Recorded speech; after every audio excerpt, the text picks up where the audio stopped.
संयुक्त परिवार के एक पति पत्नी में काफ़ी बड़ा झगड़ा हुआ। यह झगड़ा उन छोटे मोटे झगड़ों से ज़्यादा गंभीर था जो हर पति पत्नी में सामान्यतः होता है, क्योंकि इस झगड़े में एक दूसरे की आलोचना करते करते बात इतनी बिगड़ गई कि पति पत्नी एक दूसरे से तलाक तक की मांग करने लगे थे। परिवार के बाकी सब लोग इस झगड़े से बहुत परेशान हो, किस तरह दोनों को समझाकर इस झगड़े का अंत करना चाहते थे। तो जब सभी के प्रयास काम नहीं आए तो लोग पति पत्नी के इस झगड़े को घर के सबसे बुजुर्ग सदस्य यानी दादाजी के पास लेकर गए। जब दोनों पति पत्नी दादाजी कमरे में प्रवेश किए, दादाजी ने दोनों को बैठने के लिए कहा और पूछा कि बताओ तुम्हारी समस्या क्या है।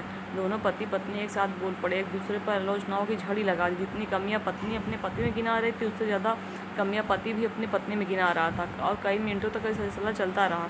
दादाजी ने भी इन दोनों को नहीं रोका और उनको अपना अपना गुस्सा एक दूसरे पर उतारने दिया। आखिर में जब दोनों एक दूसरे की बुराइयां करते थक गए, शांत हो गए, तब दादाजी ने कहा एक दूसरे की कुछ अच्छाइयाँ भी बताओ। जब अच्छाइयाँ बताने का समय आया है तो दोनों ही पति पत्नी एक बार चुप हो गए। शायद गुस्से में उन्हें कुछ याद ही नहीं आ रहा था, फिर गुस्से की वजह से दोनों एक दूसरे की अच्छाइयाँ बताना ही नहीं चाहते। दादाजी ने ये बात महसूस कर ली थी। दादाजी ने कहा अच्छा ठीक है, ये लोग पेपर पेन और एक दूसरे की अच्छाइयाँ इस पर लिखो। पति पत्नी दोनों पेपर पेन लेकर काफ़ी दूर जाकर बैठ गए। थोड़ी देर तक ना पति ने कुछ लिखा ना पत्नी ने। फिर पति ने पेपर में कुछ लिखना चालू किया, जिससे देखकर पत्नी ने भी लिखना चालू किया। इसे लग रहा दोनों कंपटीशन कर रहे थे। जब पेपर लिखावट से भर गया तो दोनों ने ही अपना अपना पेपर लेकर दादाजी के पास उन्हें देने के लिए गए।